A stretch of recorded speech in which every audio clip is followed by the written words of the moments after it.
வணக்கம். இன்னைக்கு 29/12/2024 தமிழ்நாடு மாணவ இளைஞர் கூட்டமைப்பு கூட்டுப்பண்ணை ராமநாதபுரம் மாவட்டம் போகலூர் ஒன்றியம். இந்த காற்றுல ஆடுறதெல்லாம் நெல் பயிர். சரியா? கதிர் முத்தின நெல்லம்மா நீ யாருக்காக தலை குனிஞ்ச சொல்லம்மா அப்படின்னு சொல்கிற மாதிரி தலை குனிஞ்சு நிற்கிது. விதைப்பு அடுத்தது அறுவடைங்கிற பேரில் வந்திருக்குதுங்க. இந்த வேளாண்மையிலாலே ரொம்ப கஷ்டம் அப்படின்னு தெரித்து ஓடுறாங்க நிறைய பேர். அப்புறம் ஒரு ஆர்வத்து மேலே வேளாண்மைக்குள்ளே வந்துட்டா பார்த்திங்கன்னா அவங்கள அலைக்கழித்து அதை போடு இதை போடு அதை செய் இதை செய், தண்ணீரை 2 சென்டிமீட்டர் வை 5 சென்டிமீட்டர் வை, தண்ணி இல்லாட்டினா செத்துரும், தண்ணி நிறையா இருந்தாலும் செத்துரும், அப்புறம் களை எடுக்கலைன்னா செத்துரும், இல்லாட்டினா உரம் போடலைன்னா செத்துரும். இப்படி பல்வேறு வகையில் பாவம் இந்த இளைஞர்கள் வந்து படாத பாடுபடுறாங்க.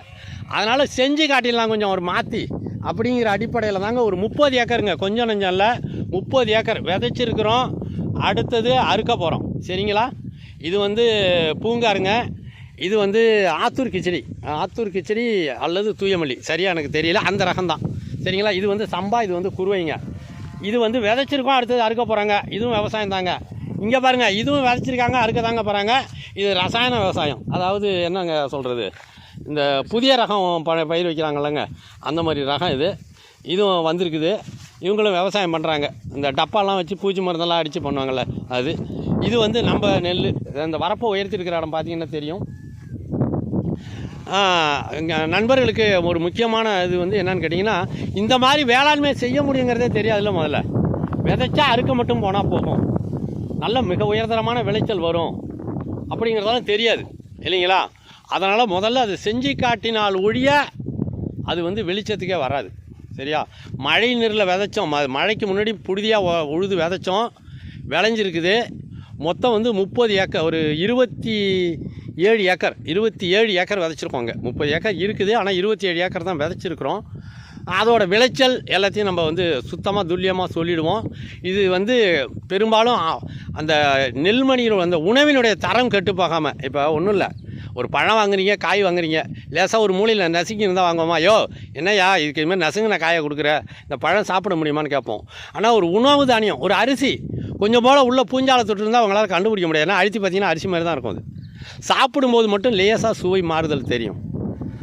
அந்த நெல்லை நசுங்கிடுதுன்னு வச்சுக்கோங்க, நெல் கொஞ்சம் மேலே முளைக்குமா? முளைக்காது. அது உள்ளே இருக்கிற அந்த வெற்றிடம் அல்ல காற்று முளைப்பு திறன் குறையாமல் இருந்தால் அது உள்ள உயிர் சத்து இருக்குதுன்னு அர்த்தம்.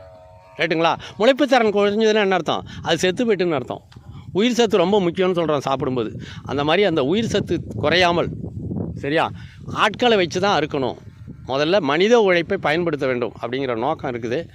அந்த அடிப்படையில் ஒரு 27 ஏக்கர் பூங்காறு, 60 குருவை, சீரக சம்பா அப்படிங்கிற நெல்லெல்லாம் இங்கே கொண்டு வந்திருக்கோம். தூய மழை நீர்லேயே விளையுதுங்க. மழை நீருங்கிறது என்னங்க, எல்லாவித சத்துக்களையும் புல்லோ பூண்டோ மரமோ கொடியோ செடியோ எதுவாக இருந்தாலும் அது எடுத்துக்கொள்வதற்கு துணை நிற்கிற பொருளுக்கு பேர் மழை நீர். அருகம்புல்லும் துளுக்கும், ஆலமரமும் துளுக்கும். நம்ம போர் வச்சு தண்ணி எடுத்தோம்னா எல்லாமும் துளுக்குமான்னு சொல்ல முடியாது. இந்த அளவுக்கு செழிப்பாக வளருமா? ஒரே நீர், மழை நீர் உலகம் பூரா பச்சடிக்க வைக்குது. காரணம் என்ன? அது எடுத்துக்கொள்ளுகின்ற உணவை அந்தந்த பகுதியில் பூமியில், அது கலர் நிலமாக இருக்கட்டும், ஒவ்வொரு நிலமாக இருக்கட்டும், மலை பிரதேசமாக இருக்கட்டும், பாலைவனமாக இருக்கட்டும், மழை பொழிஞ்சுதுன்னா அந்த இடத்துல உள்ள சத்துக்களை, வேதியியல் படித்தவங்களுக்கு தெரியும், நீர் ஒரு எளிதில் கரைப்பான், ரொம்ப சீக்கிரம் எல்லாத்தையும் கரைச்சிரும்.